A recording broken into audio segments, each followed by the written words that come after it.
Implementing photos into your presentations can be a tricky task as well. Nonetheless, there are a few tips we constantly remind ourselves to ensure we're using images effectively. Follow along. The first tip is to simply avoid stock photos. I'm assuming you don't want to create presentations similar to everybody else's based on the fact that you're taking this course. As is the case, why would you choose photos from a database that the mass public has access to? Those overused generic photos of hands shaking or minds gathering in an office are boring. They add little value to a presentation. Instead of using those staged photos, go natural. Capture images of subjects in their natural habitat. The more natural the photo, whether the actions or lighting or setting, the more at ease a viewer will be. When you're starting to consider what images to use for your slides, you should first consider the various types of images. Maybe you've never noticed, but there's actually 6 types of photos you can use for a presentation. Thematic images are perhaps the most popular. These are simply images that reflect the content of your presentation.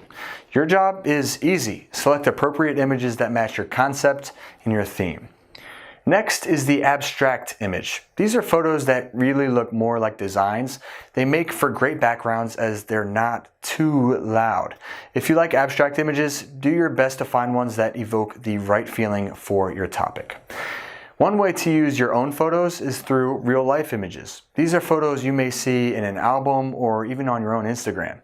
If your presentation touches on actual life experiences or examples, these can work great. Images can help you illustrate concepts as well. You don't need a stock photo of people from various backgrounds to exemplify diversity. Or if you want to make people feel at ease, you can use images you might find at a spa or a massage parlor. This is where you can really get creative. A great way to capture attention and engage your audience is with humor. Images can add to that. If you consider yourself a funny individual, don't be afraid to use that side of yourself in your presentation.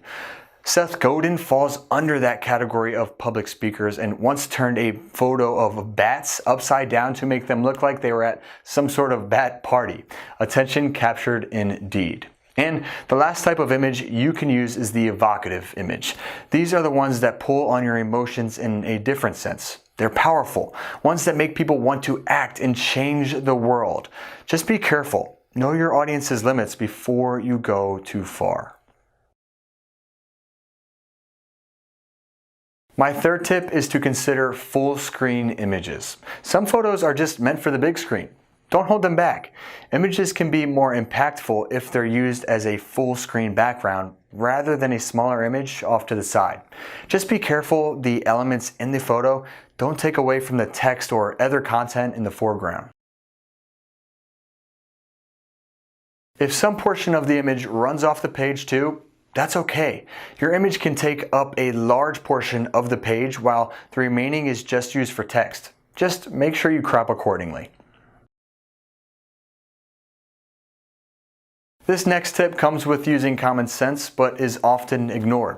When choosing an image, use only the ones with the highest resolution. Distorted images can push away an audience and speak to your expertise. Clear, high-res images will only add to your professionalism.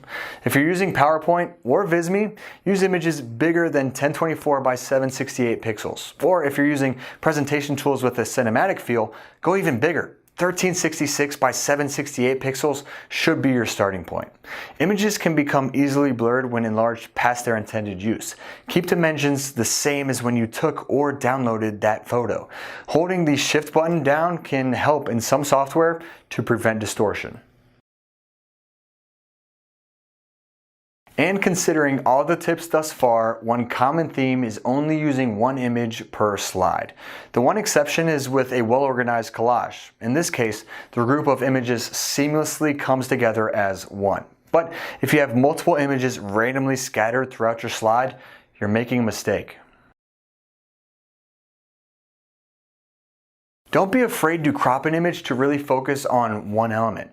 Often photos are taken from a wider angle than may be necessary for your purposes. Just make sure the image is large enough that when you crop it to focus on one element, the image doesn't become pixelated.